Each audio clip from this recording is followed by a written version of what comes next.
Wadhi nyime nyaka Ramogi okenge mag geng'o lweny kind oganda kod le mag bunge medo nyago olemo ka jokanyo yango ni kwan mag sibuor kod liech sani koro medore e piny mangima.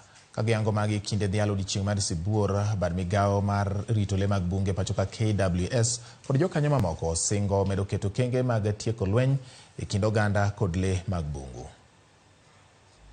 E kinde ma piny mangima dhialo odiechieng' sibuor, ruodh bungu kod liech odanga Nyamang'ura.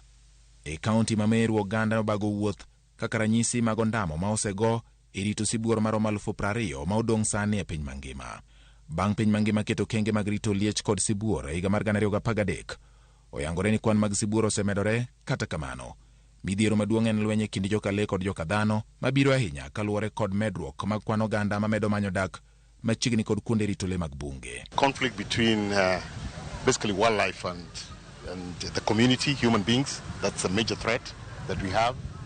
As you know, that populations have increased in Kenya and mostly within the boundaries of the national park, and there's that conflict. There's also the climate change which has come in, which is also bringing a lot of threats to the habitat of lions. Mondo neni leo kowuok e bunge kendo donje kuonde ma ji odake.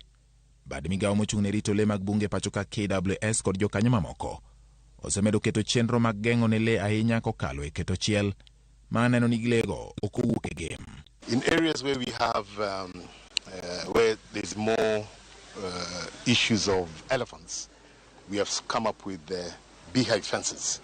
As you know very well that elephants fear bees, so when they hear the bees around a certain area, they tend to move away. We have put up fences. These are game-proof fences.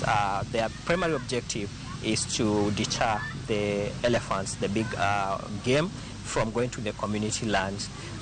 But of course, during dry seasons and sometimes when we have issues of vandalism of the fence, we have elephants straying into the community land. Jalup jatend KWS e karito le ma Meru Kitavi Kaloki ma olero yore manyasani mag geto tiyo godo e yudo maling'ling ka le mag bunge temo ng'ado chiel, okwayo jopiny mondo migi lipot mapiyo e kinde ma gineno le moramora e alwora margi. Envisaging in future to employ thermal imagery in our fences where we are able to sense the heat of the animal and see how we can have that fence ring fenced. When ring fenced, we are able to get a detection where we could be able to respond. But most importantly, the community comes at the forefront. We expect a lot of information sharing, of course, fast reporting.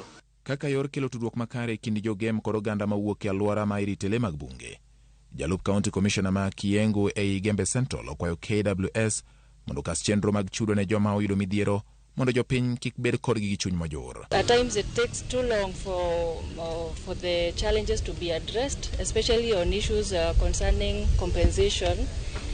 And we would urge our KWS, anytime our people get these challenges, they address it, at least not taking too long. Kata obedo ni lweny kind dhano kod le en midhiero ma pod kelo pek ne jorit le mag bunge kod joma odak machiegni kod kuonde rito le mag bunge, KWS medo singo okenge magiketo mag neno ni lweny ni otieki e kinde mabiro.